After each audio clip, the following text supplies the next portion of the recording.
Hype, TV people! I'm up on the scaff. Have a look for this, have a look at this for a view. If it wasn't so cold and foggy, it's that cold I've even got double hats. I've doubled up, I'm double bagging. So, a little bit of a progress update on this. So we're doing a bit of a barn conversion. This is a barn roof we're doing. So this is the start of it. So I'm just going to make it watertight first.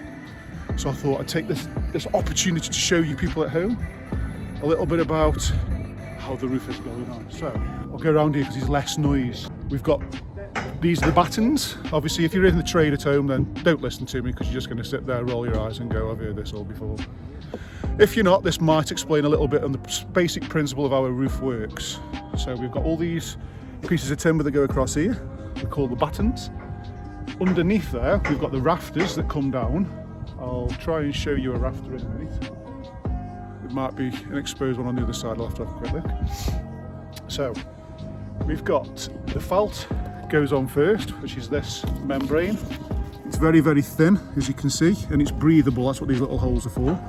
And the idea of this is if water ever does get behind the tile, this is like a second layer of defence that comes, and the water hits this and runs down to the bottom. So what we've got here is we have to get a tile. So I've got a tile. I'm going in. Just hang on 2 seconds.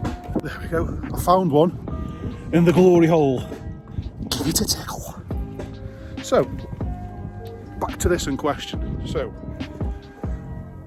roof, we've got the rafters going up and down again. So the first thing we do is we staple the felt on.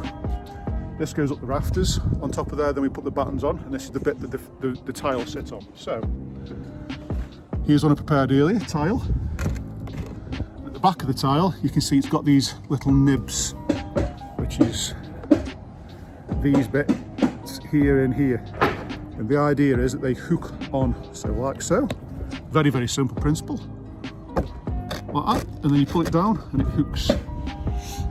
So this is the bottom line, this is the bottom row, and then what we've got this stuff here, this plastic here, is called an eave support tray. And the idea is that once we start loading these tiles up, obviously these have all actually been measured to fit the tile because we want the guttering to be sitting here, like my hand.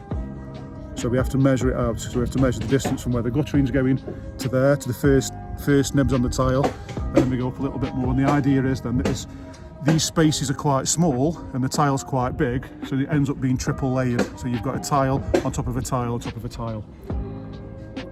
So anyway, as the water comes down, if it does come down and hits this, so the water does get underneath the tiles for any reason, it's then going to hit this plastic stuff, the eave support tray.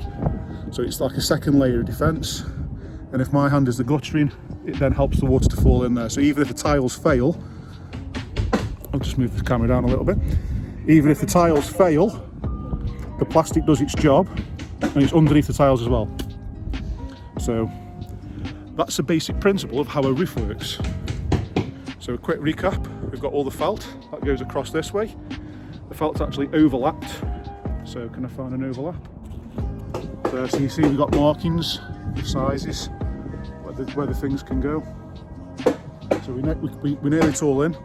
Then we put the battens across that we've measured out off the tile, so we know we've got the right sizing, and then we just work our way up, and then it's literally just putting one tile on top of another, on top of another, on top of another, and this is, like they say, second layer of protection.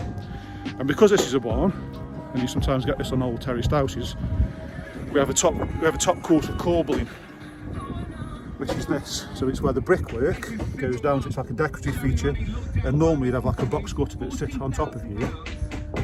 But because we're using what's called rise and fall brackets, which is basically a metal peg that goes in, because this barn's that old, excuse me, the line isn't completely straight, and obviously guttering is.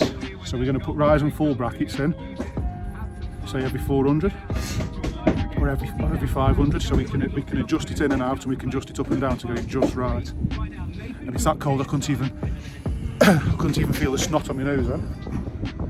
But when it's done, the views there are exceptional. So it's a quick video from me to explain the basic principles of how the roof works and how we're getting on, folks. And that's it for now. I'll do another video when I'm done.